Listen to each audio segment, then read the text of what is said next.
What is up, everybody, and welcome to a new episode of Wrestling with Rumors. So, to get started, like I like to try to do every episode, is just to let everybody know that these are, in fact, rumors that I am about to read to you. These are just a few rumors from this past week in the world of wrestling, and be it that they're rumors, we can speculate as wildly as we'd like with these rumors, but um other than that, until they are proven true or shown to happen on television, they just are what they are, rumors. All right, so with that, let's let's dive in on this week's episode of Wrestling with Rumors. So up first, on the Elite Pay site, PW Insider reports Tyler Bate is close to being cleared from his pec tear he suffered last summer. Bate is expected to rejoin the Raw roster. It has been a minute since we've seen Tyler Bate, and it will be good. It will be really good to see Tyler Bate rejoin the Raw. The Raw locker room when he eventually returns at some point this year. It'd be kind of cool if we saw him at the Royal Rumble, but you never know. He could return to the Royal Rumble. That's what's beautiful about the Royal Rumble, the surprise entrance and the surprise debuts and returns. So other than that, we'll just sit back, keep enjoying Raw on Netflix as we have, and wait until he returns, and look forward to when he returns. Moving on, WWE has an idea of how long they want Raw on Netflix to be per Fightful Select. It's not known what the length is, but neither the premiere nor this week's show reflected the official time run. I will say I was gonna wait a little bit later into the show to say this, but I'll just say it now that I feel that the beautiful thing, one of the many great things about Raw being on Netflix is flexibility, and that is flexibility with time. Raw, we were all when we were wondering how long is Raw going to be. That is, thinking about it, letting 2 weeks go by with 2 episodes of Now Raw on Netflix, and we had that 3-hour episode of Raw, which was really great. It was necessary to have that 3-hour episode to get everything in that they wanted to get in and try to get in. But for the flexibility of Raw, is that they're not stapled down to a certain time length of the show, because they're no longer on television. They're no longer on cable television. That cord has been cut. They are now on a streaming site on Netflix, which means that they can be as long as they want to be, and that window of length time is anywhere from 2.5 to 3 hours. So when you have Raw you have the flexibility. When you have Raw on Netflix, you have the flexibility of some episodes of Raw just being 2 hours, other episodes of Raw needing to be 2.5 hours, and some episodes of Raw, like for example the debut episode of Monday Night Raw, or say like a Raw after a major pay-per-view like the Royal Rumble, like WrestleMania, like Survivor Series, like SummerSlam. Those Raws can be necessary in having it be 3 hours.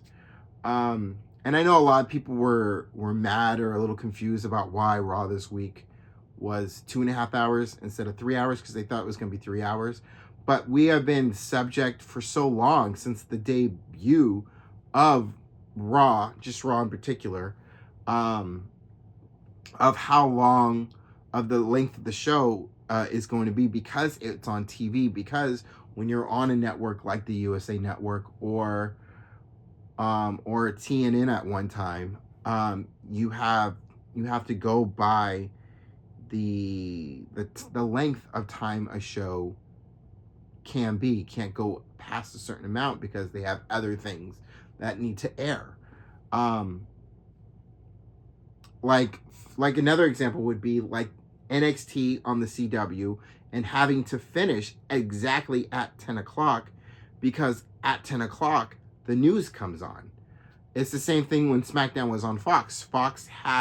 When Fox had SmackDown was 2 hours and had to be over at exactly 10 o'clock because the news came on. So there was no room for it to go over.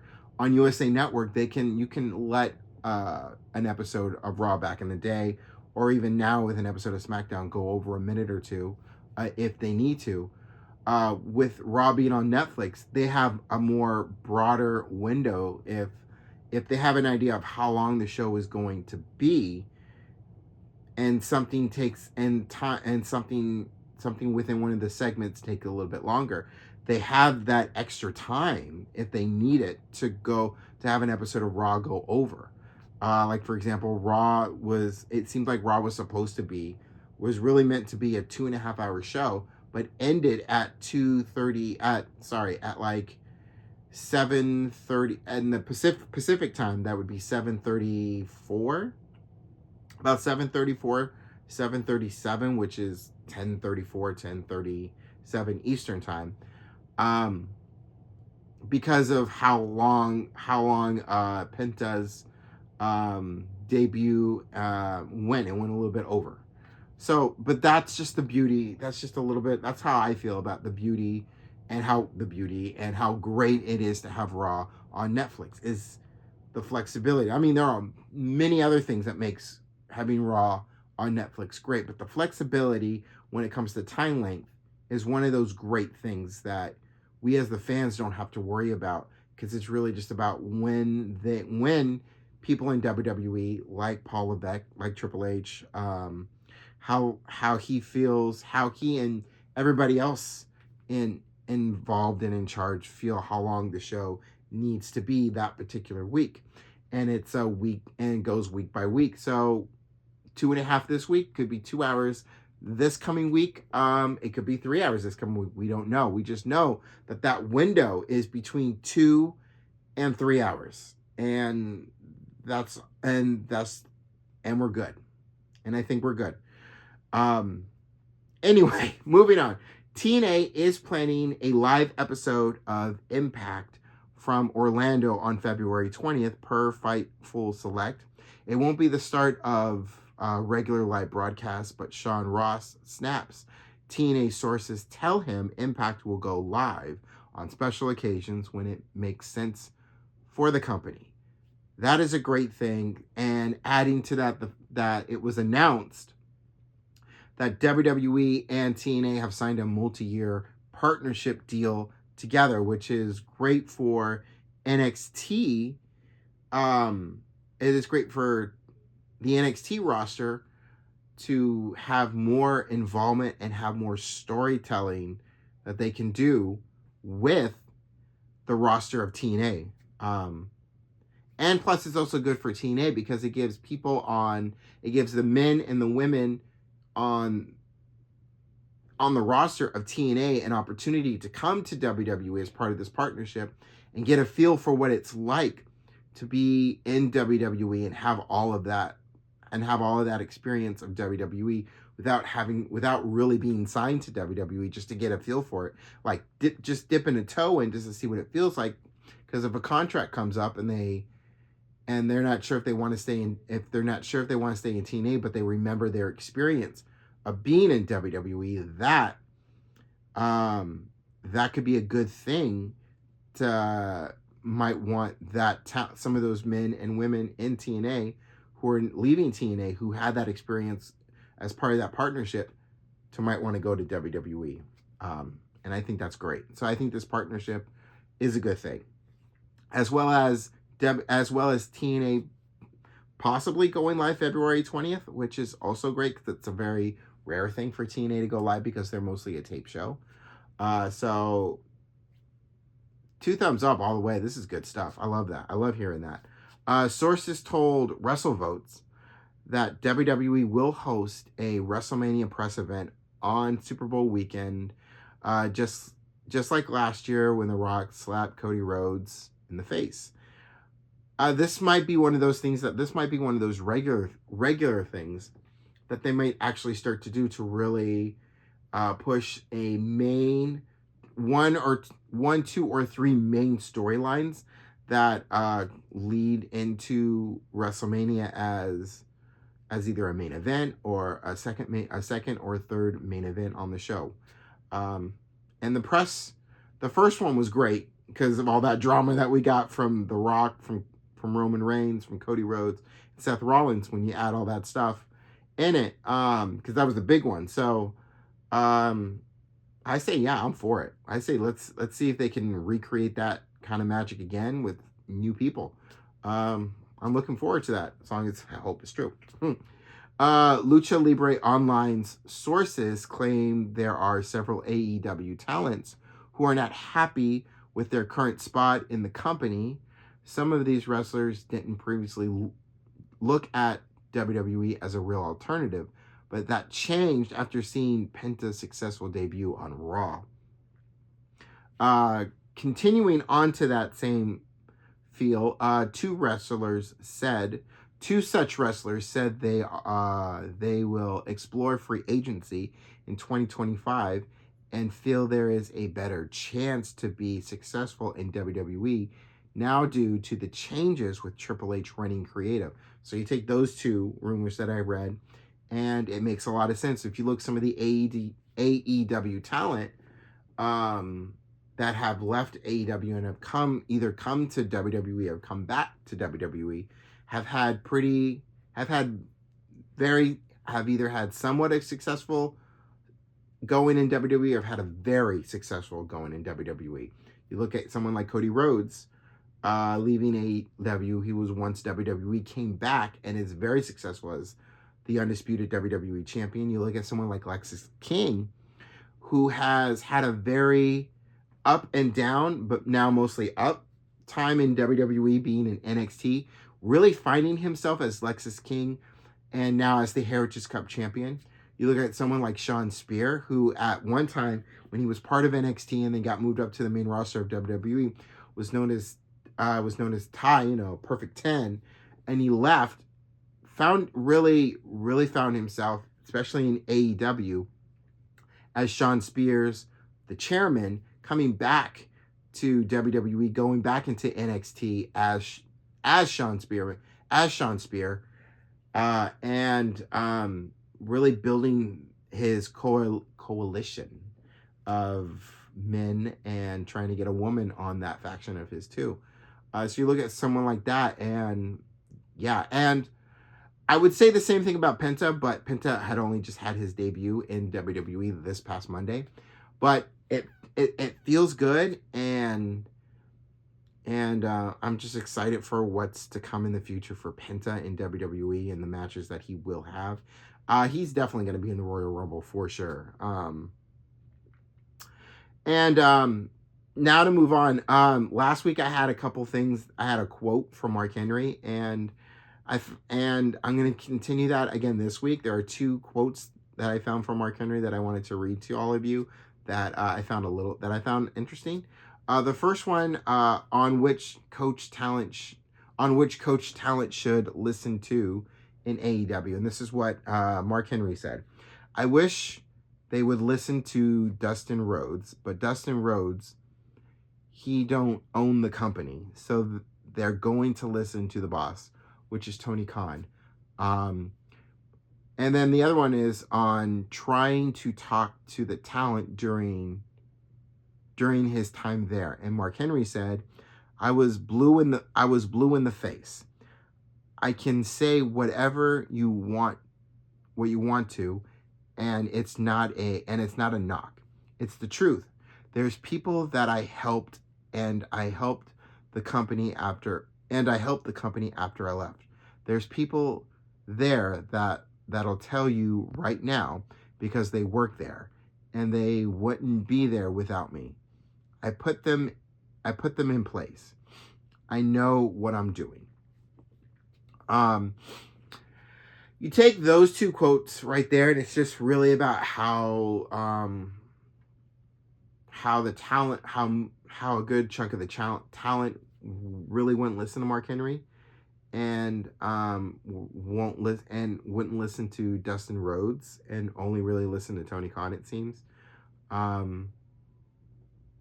Yeah, yeah, it's interesting. I guess, you know, the talent there, and how it's a mixed bag, and there's a lot of good men and women in that roster that are doing some good things right now, but there is also a lot of men and women in that roster who are super talented that are just sitting back at catering right now too. So yeah, I don't know. It's interesting. It's a bag, you know. Few highlights from this past week. First off, Penta made his debut on Raw against Chad Gable, which we all knew it was going to be Penta that Chad Gable was going to be facing, but he won his match. It was great. It was a great start, great debut. It had a really good feeling to it. Bright future in WWE. So I'm just excited for what's to come for Penta in WWE. The Royal Rumble, as of now, the Royal Rumble is going to be a stacked match. We already got CM Punk, we got John Cena, we got Drew McIntyre, we got Roman Reigns, we got Rey Mysterio, and we've got Seth Rollins, who are all confirmed to be in this Royal Rumble match. Just that alone tells you how stacked this card is going to be, and there's many more. I'm sure that we'll learn will be in the Royal Rumble, but it's going to be a stacked card. This year, I feel like the men and women's Royal Rumble match is going to be stacked. You know, they're putting a lot in it, and it's going to be stacked. Another shocking, a bit of a shocking thing to hear, that the Wyatt Six are now on SmackDown, and right in the middle of this rivalry that they were in with Final Testament, and to be pulled right out of that and be put on SmackDown. I figured we would see them this past week on SmackDown. We did not. So I do not know what's next for the Wyatt Six. I feel like this is a faction that they're treating differently than, say, like Bray Wyatt's, say like than the Wyatt family, or Bray Wyatt when he was doing the Fiend and stuff. I feel like we're not going to see them a whole lot, and I feel like that's purposely done.